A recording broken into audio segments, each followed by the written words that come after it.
오늘은 종교개혁 507주년 기념 주일입니다.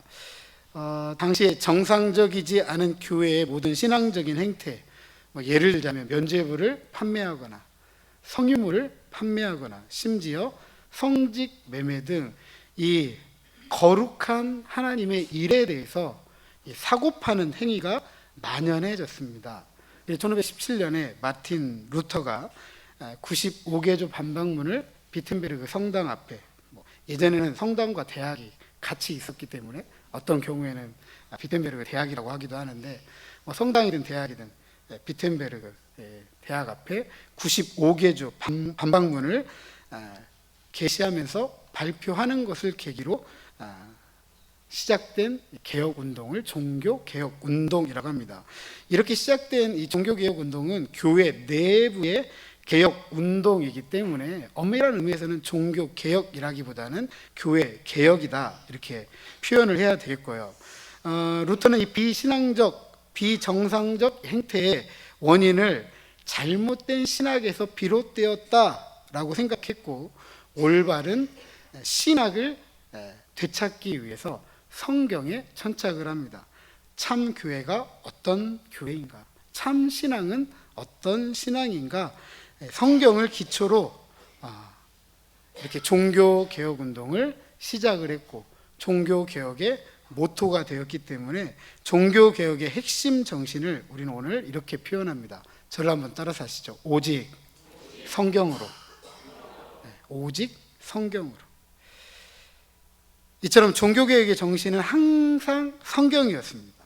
성경으로 돌아가고 교회와 신앙을 하나님의 말씀에 따라 새롭게 디자인하는 개혁, 이게 바로 종교개혁, 교회개혁입니다. 그리고 이와 같은 종교개혁 507년 전뿐만 아니라 구약 성경에서도 몇 차례 발견이 됩니다. 오늘은 제2성전기 시대 에스라를 통해서 일어났던 교회 개혁을 좀 되짚어 보면서 오늘 우리 시대 교회 개혁의 꿈의 역사를 함께 써가고자 이 말씀을 나누어 보고자 합니다. 오늘 본문 1절은 이 일 후에라고 시작을 합니다. 이 일 후는 우리가 살펴보지는 않았지만 앞선 에스라 1장에서 6장까지의 사건을 염두에 두고 있습니다. 남유다 백성들이 바벨론으로 주전 586년에 끌려가게 됩니다. 바벨론에 의해 망했기 때문에 그래요. 이런 바벨론이 페르시아에 의해서 멸망하고 주전 539년 페르시아의 고레스 왕이 칙령을 하나 발표합니다. 모든 유대인들은 자기 땅으로 돌아가라. 예루살렘으로 돌아가라. 너희들이 하나님께 예배했던 것 다시 회복해도 좋다. 그래서 516년 스룹바벨 성전 제2성전을 재건하게 됩니다. 그리고 재건된 성전을 통해서 하나님께 대한 제의 예배가 회복이 됩니다. 에스라는 이 일 후에 제2성전 스룹바벨 성전이 재건되고 성전 제의가 회복된 약 58년 후 주전 458년 페르시아 아닥사스다 왕 시절에 예루살렘으로 돌아오게 됩니다. 그리고 오늘 우리가 읽었던 7장 10절처럼 에스라가 여호와의 율법을 연구하여 준행하며 율례와 규례를 이스라엘에게 가르치기로 결심하였다라고 하면서 자신의 사명을 감당하게 됩니다. 이런 에스라의 사명은 성전이 재건되고 또 성전 안에서의 하나님께 대한 예배가 회복되었지만 무엇인가 부족하다, 불완전하다, 온전하지 못하다라는 것을 알 수가 있습니다. 그것은 성전이 재건되었지만 하나님의 말씀을 따른 올바른 성전 예배가 시행되지 못했다라는 것이고, 그래서 에스라는 하나님의 율례와 규례, 말씀을 가르쳐야 할 이유를 알게 됐습니다. 그래서 에스라는 하나님의 이 율례와 규례, 말씀을 가르치면서 성전에서의 예배가 어떻게 되어야 하는지를 아주 구체적으로 가르치게 됩니다. 왜냐하면 성전이 재건되었지만 성전 안에 가장 중요하고 핵심적인 기물이 없습니다. 그게 무엇인지 아십니까? 하나님의 법궤입니다. 솔로몬 성전에 모셔져 있던 하나님의 법궤가 바벨론에 의해서 파괴가 되면서 다시 재건된 수룹발벨 성전에는 하나님의 법궤가 없었습니다. 심지어 성전 제의를 이끌어야 할 제사장도 마땅하지가 않았습니다.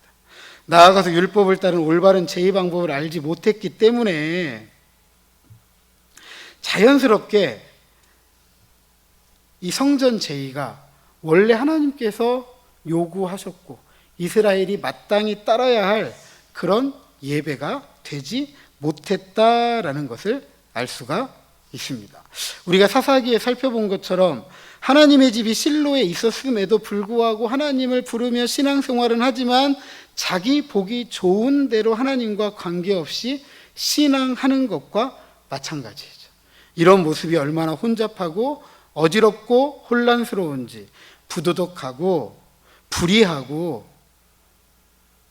또 폭력적이었던 미가의 가정 단 지파 자손을 통해서 우리는 확인할 수 있었습니다. 그래서 에스라는 올바른 성전 개혁을 위해서 말씀을 가르치기로 결심한 것입니다. 그렇다면 에스라는 이렇게 질문해 볼 수 있죠. 성전을 개혁할 수 있는 마땅한 사람이냐? 성전 개혁을 주도할 수 있는 적당한 사람이냐?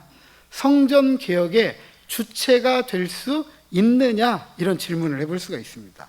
1절 하반절 이하 6절까지 보면 에스라가 어떤 사람인지를 길게 설명해 주고 있습니다. 먼저 그는 스라야의 아들이다, 아사라의 손자이다, 힐기야의 증손이다, 샬룸의 현손이다, 사독의 5대 손이다, 아이두의 6대 손이다, 아마라의 7대 손이다, 아사랴의 8대 손이다, 무라이ot의 9대 손, 스라히야의 10대 손, 우시엘의 11대 손, 붓기의 12대 손, 아비수아의 13대 손, 비느하스의 14대 손, 엘르아살의 15대 손, 대제사장 아론의 16대 손이라고 하였습니다. 이 명단을 쭉 열거했는데 아는 분들도 있고 알듯 말듯한 분들도 있고 모르는 분들도 있습니다. 하지만 우리 모두가 한 사람은 잘 알 거예요. 누구죠? 아론은 잘 압니다. 아론이 누구라고요?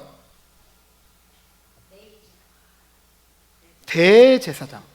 레위지파 맞고 대제사장이라고 하였습니다. 에스라의 이 족보는 결국 에스라가 누구의 후손이다? 대제사장의 후손이다.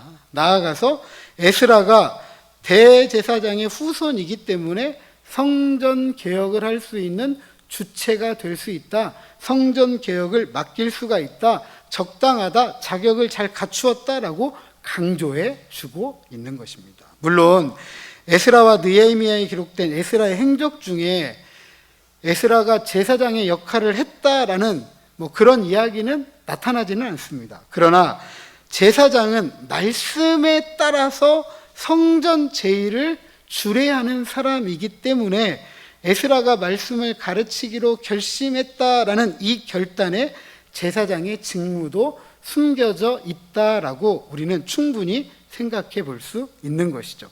그리고 6절에 에스라는 모세의 율법에 익숙하다, 숙련된 학사라고 했습니다. 원래 학자라는 것은 페르시아의 법에 유능한 관리를 말합니다.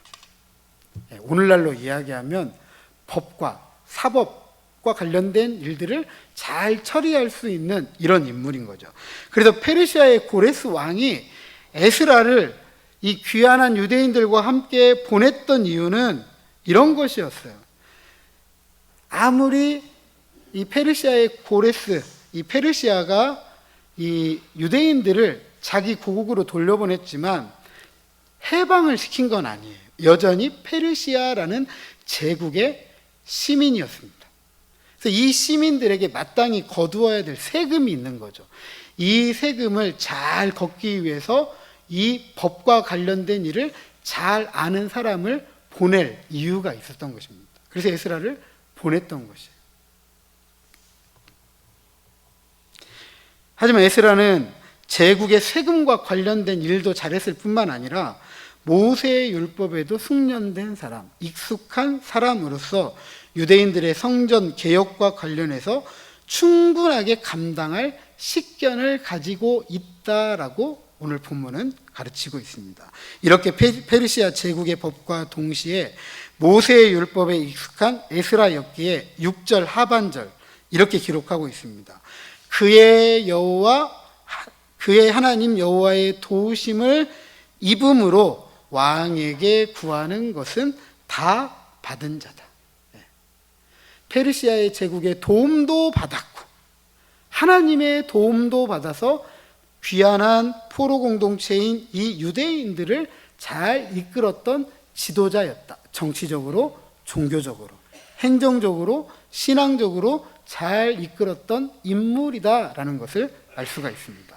자, 이런 에스라가 7절 이하 9절에 페르시아 아닥사사 왕 제7년 첫째 달 초하루에 바벨론, 끌려갔던 바벨론 땅, 물론 에스라가 살던 그 시대는 바벨론을 지배한 페르시아 땅이겠죠. 근데 바벨론을 굳이 강조하는 이유는 바벨론 포로로 끌렸다가 70년 만에 돌아온다라고 했던 에레미야의 예언, 하나님께서 다시 유대인들을 돌아오겠다고 하셨던 그 약속이 이루어졌다라는 것을 강조하기 위해서 바벨론에서 돌아왔다라는 이야기를 계속해서 쓰고 있습니다. 바벨론에서 이스라엘 자손들, 제사장들, 레위 사람들, 노래하는 자들, 문지기들, 느님 사람들 중 몇 사람과 함께 길을 떠나서 하나님의 선한 도우심을 따라 4개월 후 다섯째 달 초 하루 4개월 만에 예루살렘으로 귀환하게 됩니다. 특별히 첫째 달 초하루, 정월 초하루, 유대인들의 첫째 달 초하루, 정월 초하루는 어떤 날이죠? 유대인들이 신년을 시작하는 첫날, 어떤 절기로 시작하죠? 유월절이죠. 유월절. 바벨론에서 유월절 절기, 유대인들의 유월절 절기가 시작되는 정월 초하루, 첫째 달 초하루에 유대인들이 돌아왔다. 뭘 이야기하고 싶은 거죠? 그렇죠. 출애굽의 하나님이 하나님 나라의 백성을 새롭게 세웠던 것처럼 이들을 통해서 새로운 하나님 나라를 만들어 가겠다.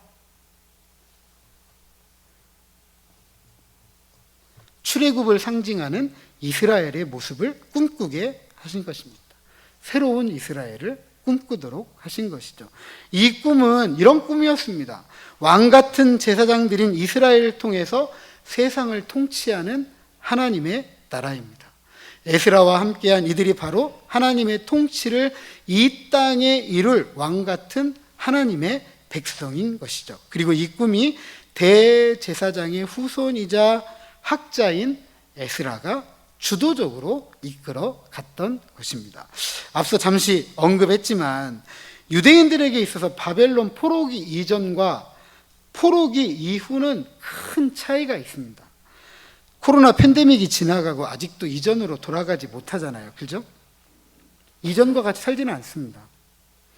그래서 코로나 팬데믹 이후에 하나의 표준적인 삶을 일컬어서 뉴 노멀이라고 했는데 그때는 뉴 노멀인데 지금은 이게 일상이에요. 일상. 이와 마찬가지로 구약의 이스라엘도 정치, 경제, 사회, 문화, 교육, 종교 이런 기타 등등의 흔들린 충격적인 사건이 BC 587년 바벨론에 의해서 망하고 포로로 끌려갔던 사건입니다. 하나님의 선민, 하나님의 언약 백성, 하나님의 도시 예루살렘 성, 하나님의 집 예루살렘 성전, 성전에서 드려지는 제사, 성전의 제사장, 하나님의 선지자, 지성소 안에 하나님의 법궤, 통치의 정통성을 가졌던 다윗의 후손, 이것이 하나님의 백성이라고 여겼던 그들의 외적인 표지였는데 바벨론에 의해서 망하면서 다 사라지고 말았습니다. 하지만 BC 539년 바벨론이 페르시아에 의해서 망하면서 하나님은 자기 백성 이스라엘을 다시 약속의 땅, 하나님의 집 예루살렘으로 돌아오게 하셨습니다. 많은 것이 변했어요. 이스라엘이라는 민족적 명칭이 유대인이라는 지파 명칭으로 변하고 성전 중심의 신앙생활이 회당 중심의 신앙이 되고 성전의 중심 제사, 성전 중심에서의 제사가 제물을 드리는 것으로 이루어졌지만 성전에서 모일 수 없게 되니까 유대인들은 회당에서 말씀 중심의 예배를 드리게 됩니다. 성전 중심의 제사에서는 제사장이 중요했지만 회당 중심의 예배에서는 말씀을 가르치는 선생님들이 중요했습니다. 더 다양한 변화가 있었고 이 변화에 대한 이해가 차이는 있겠지만 중요한 것은 이스라엘의 표준이 변했다라는 것, 그들의 삶의 패턴이 변하면서 그것에 맞추어서 새로운 신앙의 표준이 생겼다라는 것입니다. 바로 이때에 제사장 가문의 후손이자 모세의 율법에 익숙한 학자였던 에스라가 어떻게 성전 개혁을 수행했는지 우리에게 잘 보여주고 있습니다. 그렇다면 에스라는 변화하는 세상에서 어떻게 성전 개혁을 수행했을까? 이미 우리가 10절을 읽어보았지만 한 번 더 읽어보도록 하겠습니다. 10절입니다. 시작.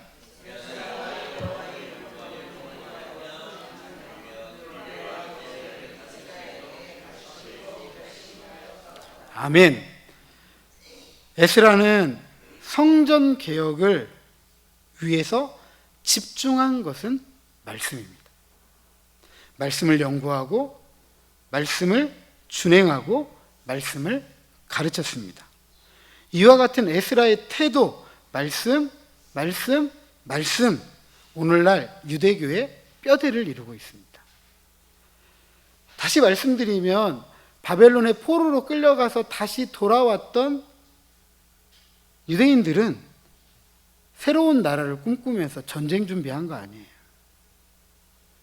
새로운 나라를 세우기 위해서 힘을 모았던 게 아닙니다. 그들은 말씀 중심의 공동체를 이루었습니다. 이런 모습은 종교개혁자들의 태도이기도 합니다. 종교개혁자들은 이전 세대와는 다르게 말씀을 연구하는 일에 집중했어요. 어떤 것이 참 교회이냐, 어떤 것이 참 신앙이냐, 무엇이 참 신학이냐. 그래서 수많은 성경 관련 저서들을 집필하게 됩니다. 뿐만 아니라 말씀을 준행했습니다. 그래서 이 말씀 때문에 순교의 제물이 되기를 자랑스러워했습니다. 또한 말씀을 가르쳤습니다. 그래서 말씀 공동체들이 곳곳에 세워졌고 그 영향력이 유럽 사회를 휩쓸게 되었고 유럽 사회의 사상적인 변화에 영향력을 미쳤던 인물들이 바로 종교 개혁자들입니다. 그래서 유럽 사회를 중세와 근대로 나눌 때 그 기준으로 삼는 기준점이 바로 종교 개혁입니다.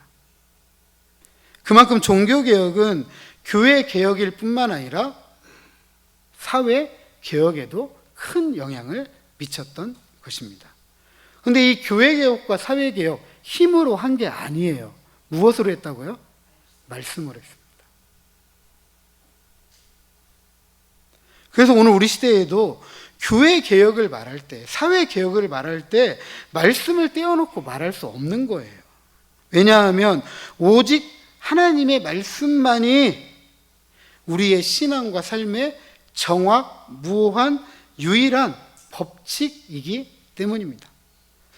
우리가 이것을 포기할 때 사사시대로 돌아가는 거예요. 하나님의 집이 실로에 있음에도 불구하고 이 말씀을 가르치지도 않고 준행하지도 않고 연구하지도 않으니까 자기 보기 좋은 대로 했잖아요. 얼마나 혼잡하고 어지럽고 혼란스러웠습니까? 하나님의 이름으로 부도덕한 것이, 불의한 것이 축복이 되고 하나님의 이름으로 폭력이 정당화되는 시대를 우리는 사사기를 통해서 듣고 배웠잖아요.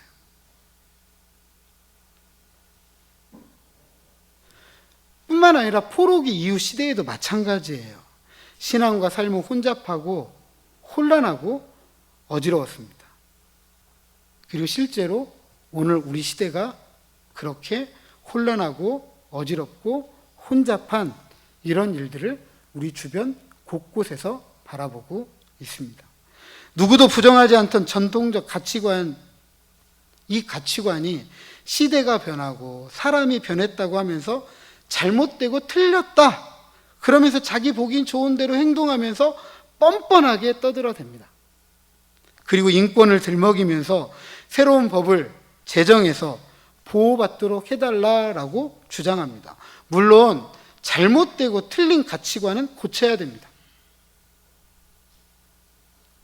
사람에 대한 잘못된 인식도 바로 잡아야 돼요. 사람에 대한 차별, 증오, 배제, 억압은 우리가 과감하게 거부해야 돼요. 하지만 상식적이고 도덕적이고 그런 가치관이 잘못되고 틀렸다, 이렇게 말해서는 안 되죠. 상식적이고 도덕적인 그런 가치관은 나, 너, 우리가 함께 살아가기 위해서 반드시 필요한 겁니다. 이건 지켜야죠. 나아가서 그것이 하나님의 말씀이라고 한다면 우리는 그것을 기준으로 삼고 하나님을 신앙하고 이웃을 사랑하면서 살아야 합니다. 그래서 우리는 하나님의 말씀을 연구하고 준행하면서 가르치는 일을 쉴 수가 없습니다. 왜냐하면 오늘날에도 하나님의 말씀을 통해서 교회 개혁의 역사, 말씀과 더불어서 사회 역사가 써가고 있기 때문입니다. 에스라는 바벨론 포로 생활에서 돌아온 유대인들 사이에서 중요한 역할을 했던 제사장이자 학자였습니다. 에스라는 하나님의 말씀의 사명자입니다. 그래서 에스라는 하나님의 말씀을 연구하고 말씀을 실천하고 그 말씀을 백성들에게 가르쳤습니다. 하나님의 말씀을 아는 것에 그치지 않았습니다. 그의 말씀의 사역은 교회를 개혁하고 사회를 개혁하는 힘이었습니다. 우리도 에스라처럼 하나님의 말씀을 우리의 삶의 중심에 두어야 합니다. 성경을 읽는 것뿐만 아니라 그 말씀을 묵상하고 그 말씀을 실천하고 그 말씀을 다른 이들과 나눌 수 있어야 합니다. 그러려면 우리가 그렇게 살아야 돼요. 우리가 그렇게 살 때 나눌 수 있는 거예요. 우리가 그렇게 살지 못하면 절대로 못 가르칩니다. 절대로. 유명한 간디의 일화가 있습니다. 간디 아시죠? 인도의 수상이었던 간디. 어떻게 생겼죠? 어떻게 생겼죠, 여러분? 네, 얼굴 까맣고 또 조그맣고 안경 쓰고. 이분이 영국에서 유학생활을 했습니다. 영국에서 유학생활을 하면서 인도는 기독교 나라가 아니니까. 근데 영국에 가봤더니 영국은 기독교 나라였잖아요. 그래서 교회를 찾아갔습니다. 한번 좀 기독교가 뭔지, 교회가 뭔지 좀 알아봐야 되겠다 하고 찾아갔습니다. 그랬더니 그 교회 입구에 가서 딱 하고 막혔습니다. 시커멓고 볼품없는 한 사람이 교회로 뚜벅뚜벅 걸어오니까 교회를 안내하는 분이 당신은 이곳에 들어갈 수가 없습니다 라고 하면서 길을 가로막았어요. 간디가 그랬다고 합니다.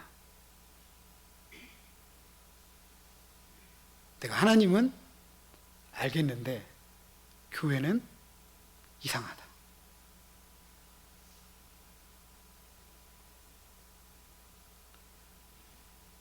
교회는 못 다니겠다는 거예요. 하나님은 그런 분이 아닌데 교회는 내가 알고 있는 하나님과 너무 다르다는 거죠. 저는 오늘날 교회 개혁의 필요성은 바로 여기 있다고 생각합니다. 옛날 이야기가 아니에요. 우리가 말은 하나님에 대해서 굉장히 잘합니다. 하나님 어떤 분이고 어떤 분이고 어떤 분이고 어떤 분이고. 근데 하나님이 어떤 분인 것 하고 나하고는 무슨 관계가 있죠? 하나님이 그런 분이니까 나는 그런 사람입니까? 하나님이 그런 분이시니까 나는 그렇게 살려고 몸부림치는 하나님의 백성입니까? 하나님 나라는 낮아지는 자들의 것이라고 했습니다. 힘으로 바꾸어가는 게 아니에요. 교회가 힘을 가지고 세상을 바꾸어가고자 할 때 사사시대와 똑같았습니다. 부도덕과 불의함이 하나님의 이름으로 정당화되고 폭력이 하나님의 이름으로 정의가 되었습니다. 그건 오늘 우리 시대의 역사뿐만 아니라 과거의 역사도 그렇고 성경의 역사도 그렇습니다. 교회는 힘으로 세상을 변화시키는 공동체가 아닙니다. 우리가 찬송을 불렀던 것처럼 교회는 진리로 변화되어져 가고 진리로 세상을 바꾸어가는 사람들입니다. 그것을 준행하고 그것을 삶으로 나누면서 그때 진정한 개혁이 시작됩니다. 그래서 느헤미야 8장에 보면 에스라와 지도자들은 예루살렘 성벽이 완성된 후에 모든 백성들을 숨은 광장 앞에 모아서 하나님의 율법을 읽습니다. 이때 백성들이 일제히 하나님의 말씀을 듣기 위해 모였고 율법을 낭독해요. 그리고 말씀을 낭독하는데 백성들이 귀를 기울여 들으면서 그들은 자신의 죄와 하나님의 뜻을 깨닫게 됩니다. 그리고 그 말씀에 순종하고 삶에서 변화를 이끌어냅니다.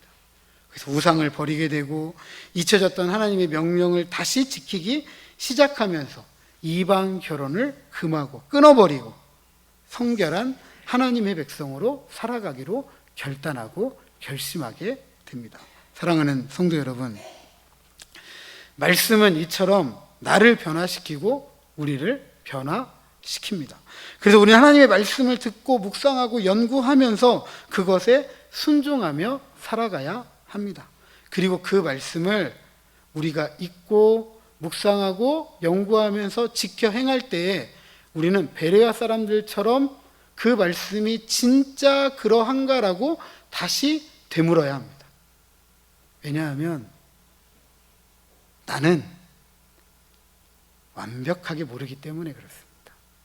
완벽하게. 우리가 100% 하나님의 모든 것을 알 수만 있다면 얼마나 좋겠어요. 그렇지 못해요. 우리는 늘 나하고 관련해서 항상 그 기준이 비뚤어집니다. 그래서 우리 시대에 많이 쓰는 말 있잖아요. 내로남불. 내로남불. 내가 하면 로맨스, 네가 하면 불륜인 거죠. 그러기 위해서 더 이 말씀이 그러한가 그렇지 아니한가 또 물어보고 또 물어보고 또 물어봐야 돼요. 신중해야 돼요.